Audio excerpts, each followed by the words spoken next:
Coucou à tout le monde, je suis Audrey, praticienne en soins énergétiques et aujourd'hui j'ai envie de vous montrer comment l'art du Jin Shin Jutsu, l'art de se connaître soi-même, de mieux se connaître soi-même, change tout pour moi dans ma vie.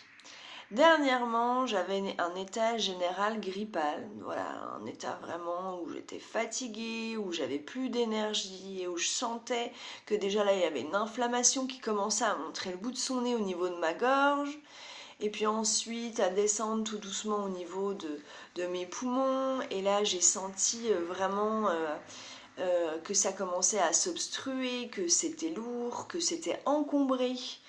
Et donc là, je me suis dit, alors, j'ai toutes les clés en main pour mes clients. Et donc, avec cet outil merveilleux, je peux aussi le faire sur moi-même. Alors, c'est ça que j'ai envie de vous partager aujourd'hui. Donc, si vous avez des difficultés de respiration, si vous avez de l'asthme, si parfois le pollen aussi au printemps est difficile pour vous, eh bien, vous allez pouvoir faire cette pratique en 6 étapes qui est simple, facile. Il y a effectivement juste besoin d'utiliser nos mains, notre respiration, mais ce n'est pas un protocole figé, vous allez pouvoir le faire où vous voulez, quand vous voulez, le temps que vous voulez. Vraiment, laissez-vous emporter juste par la façon de poser vos mains, et puis ensuite oubliez tout ce qui est autour de vous, laissez-vous vraiment porter. C'est aussi de la relaxation, quelque part, ça va nous aider à relâcher aussi toutes les tensions sur plusieurs parties de notre corps, que ce soit cette pratique ou d'autres. Et donc voilà, j'ai envie de partager ça avec vous aujourd'hui pour vous montrer qu'on peut avoir un peu d'autonomie quand vraiment il y a des choses qui sont pas cool et que il faut bien s'accompagner. Alors moi, mon choix, c'est d'utiliser cette pratique-là. J'essaye de le faire assez longtemps, soit en une fois en restant vraiment quelques minutes, 10 minutes sur chaque étape, ou alors vous pouvez choisir de le faire plusieurs fois en restant qu'une ou 2 minutes. Après, c'est vous qui allez choisir, c'est vous qui allez sentir ce qui vous correspond. Restez à l'écoute de votre corps, c'est finalement ça le plus important. Au-delà de la pratique, c'est vraiment ressentir. Donc on a juste besoin d'utiliser nos mains, et donc ce qui compte, c'est vraiment soit les doigts, soit quand on pratique au départ, c'est vraiment de se dire qu'on a toute cette superficie là au centre de la main, donc qui est quand même assez large. Et donc voilà, on va pouvoir utiliser nos deux mains. Donc la première, la main gauche, on va pouvoir la placer ici en bas des côtes à gauche. Et ensuite, la main droite, on va pouvoir la positionner à gauche au niveau de la clavicule. Donc vous voyez, la clavicule, l'os est quand même assez long. Donc vous pouvez poser votre main tranquillement dessus. Et ne rien faire d'autre. C'est pas merveilleux ça? Juste en faisant cette position-là, vous pouvez aider les verrous de votre corps. Alors ça, je trouve ça, moi je trouve ça juste magique de se dire qu'on peut, voilà, qu'on peut le faire en plus soi-même. Alors bien évidemment, l'autonomie, c'est aussi la compréhension, c'est aussi la pratique.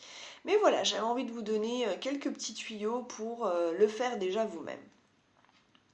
Donc là, si vous sentez que vous êtes tendu, que c'est raide au niveau des épaules, que vous avez des tensions dans le dos, moi je vous invite à le faire voilà, sur un matelas, dehors, au soleil, enfin voilà, dans un hamac si vous êtes au soleil, ou sur votre canapé, enfin voilà, quelque chose qui vous permet de vraiment relâcher tout votre corps, parce que l'idée aussi c'est de ne pas être crispé.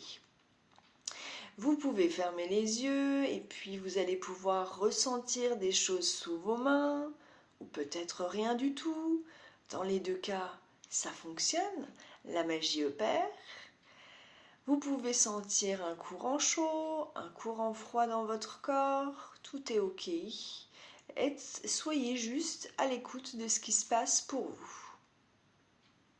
Ensuite, dans la deuxième partie, enfin la deuxième étape si on peut dire, on va pouvoir utiliser notre main droite et cette fois-ci la placer ici.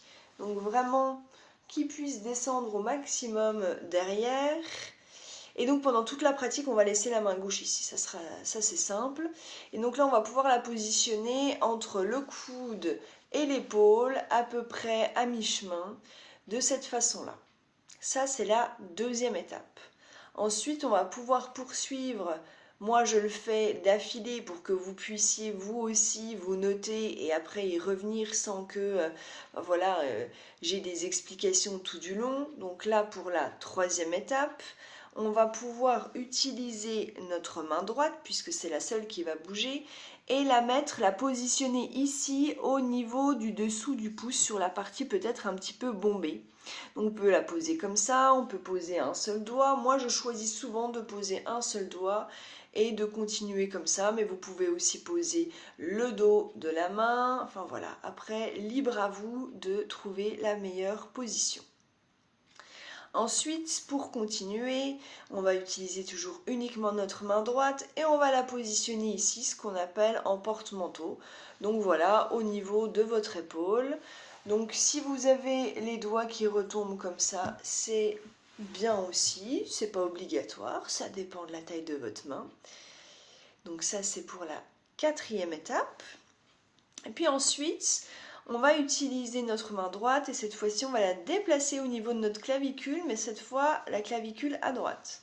Donc là on peut poser comme on a envie, comme ça, enfin voilà, ça dépend si vous êtes flexible, si vous avez envie de la poser en fermant comme ça, enfin voilà. Libre à vous. Et pour la dernière étape, cette fois-ci, notre main droite, on va la poser ici, donc au-dessus du sein. Et ça sera la dernière étape sur laquelle on va pouvoir terminer ce qu'on appelle le flux. Donc là, on a fait le flux en entier et on va accompagner le côté physique, puisque là, c'est vraiment ce qu'on cherche à aider, puisque là on est vraiment sur un encombrement au niveau des poumons, des difficultés respiratoires. Mais il faut aussi savoir que tout ce flux en fait va aider toute l'énergie et la réguler dans notre corps, parce que les poumons ont un intérêt en tant qu'organe, mais aussi ont un intérêt dans la globalité. Et vont nous aider à la fois toujours sur les émotions, sur le mental, sur le physique. Et ça va vous permettre aussi peut-être de vous libérer un petit peu la tête de toutes les questions que vous avez, que vous vous posez en ce moment, et d'être dans plus de clarté en fait. De faire un peu de nettoyage et puis de se dire bon bah c'est chouette parce que rien qu'en faisant cette pratique, j'interviens sur plusieurs plans. Et donc moi je trouve ça assez génial. C'est pour ça d'ailleurs que j'ai commencé à apprendre à étudier le Jin Shinjutsu. Je vous invite à aller voir ma page si vous voulez en savoir plus. J'ai répertorié sur mon site internet pour l'instant quelques vidéos sur quelques sujets qui me concernent et que j'avais envie de vous partager puisque c'est ce que je vis au quotidien. Donc je me dis que peut-être que vous aussi ça va pouvoir vous parler.